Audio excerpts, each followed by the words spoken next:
Welcome to our channel Sai Amritavani. ఓం సాయిరామ్.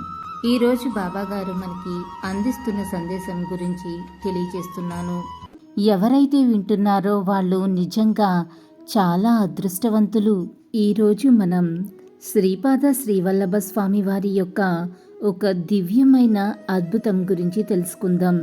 ఈ లీల మనకు కర్మ, అనుగ్రహం మరియు భక్తి అనే 3 సత్యాలపై గొప్ప జ్ఞానాన్ని ఇస్తుంది. శ్రీపాద శ్రీవల్లభులు దత్తాత్రేయ స్వామి యొక్క తొలి అవతారం మరియు భవిష్యత్ అవతారమైన శ్రీ షిరిడి సాయిబాబా వారి అవతారానికి మూలరూపం కూడా అని మనమందరికీ తెలిసిన విషయమే. శ్రీపాద శ్రీవల్లభ స్వామి వారి యొక్క దివ్యలీలల గురించి తెలుసుకోవటం అంటే మన ఆధ్యాత్మిక జీవితంలో ఒక వెలుగు చూడటంతో సమానం. పీఠికాపురం శ్రీపాదులు వారి యొక్క జన్మస్థలం. శ్రీపాదులు చిన్న వయసులో ఉన్నప్పుడే వారు శక్తులను చూపించేవారు. ఒక బ్రాహ్మణుడు గత జన్మలో చేసిన పాపాల వలన ఈ జన్మలో శాపగ్రస్తుడయ్యాడు. అతని జీవితం బాధలతో నిండిపోయింది. ఆరోగ్య సమస్యలు, ఆర్థిక సమస్యలు, కుటుంబంలో కలహాలు అన్నీ అతన్ని బాగా వేధించేవి. ఒకరోజు ఆ బ్రాహ్మణుడు శ్రీపాద శ్రీవల్లభను దర్శించటానికి పీఠికాపురం వచ్చాడు. ఆయన ఆలయం దగ్గరే భక్తిగా నిలబడి, స్వామి, నా జీవితంలో ఎందుకీ బాధలు, ఎందుకీ కష్టాలు? నేను ఈ జన్మలో ఎవరికి ఎలాంటి కీడు చెయ్యలేదు కదా.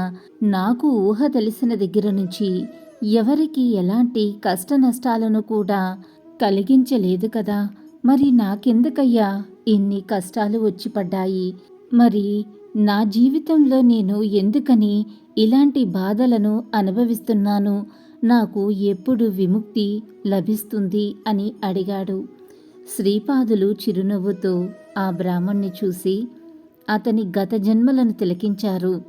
తరువాత ప్రేమతో ఇలా అన్నారు, నీవు గత జన్మలో చేసిన కొన్ని పాపకర్మలు ఈ జన్మలో నిన్ను అనుసరిస్తున్నాయి. ఇవి నీకు హాని చెయ్యాలని కాదు, నీ ఆత్మను పరిశుద్ధం చెయ్యాలని వచ్చాయి. నీపై నా కృప ఎప్పుడూ ఉంది. భయపడవద్దు.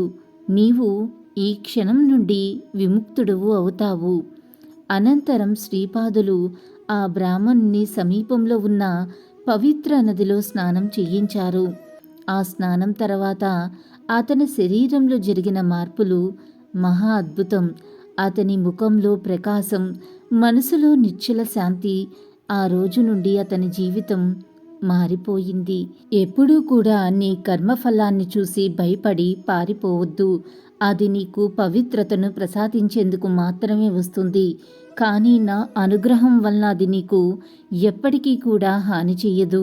మన యొక్క పాపాల శక్తిని తీర్చగలిగే పరమ దయాసాగరులు శ్రీపాదులు.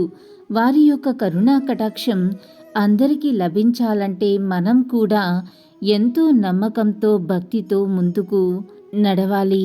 అప్పుడే ఆ దివ్య గురువు యొక్క సాన్నిధ్యం మన జీవితాన్ని మారుస్తుంది. మీరంతా ఎంతో శ్రద్ధగా విన్నారు కదా. ఇది ఒక శాపిత బ్రాహ్మణుని యొక్క విమోచన కథ మాత్రమే కాదు, మనకు కూడా సందేశం. మన జీవితంలో ఉన్న కష్టాలు అనేక సార్లు మన కర్మ ఫలితాలే కావచ్చు.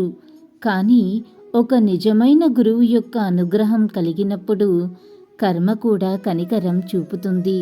మీరు కూడా భక్తిగా శ్రీపాదులను ఆశ్రయిస్తే ఏ శాపము మీకు హాని చెయ్యదు. కర్మ బంధాలు కూడా స్వామి యొక్క కృపతో దగ్ధమవుతాయి. జై శ్రీపాద శ్రీవల్లభ, జై గురుదేవ దత్త. దత్తార్పణమస్తు.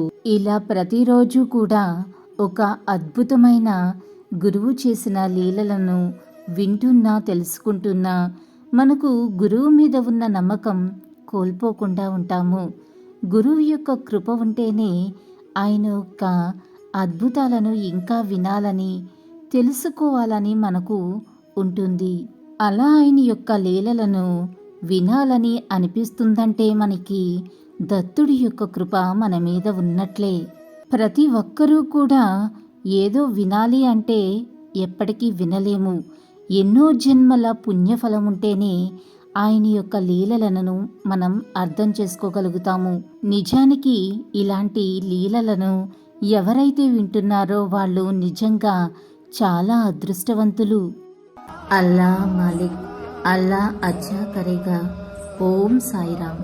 ఇలాగే బాబా గారి సందేశం రోజు వినాలి అనుకుంటే మన ఛానల్ని సబ్స్క్రైబ్ చేసుకుని సపోర్ట్ చేయండి. అంతవరకు సర్వే జన సుఖినో భవంతు. Thanks for watching.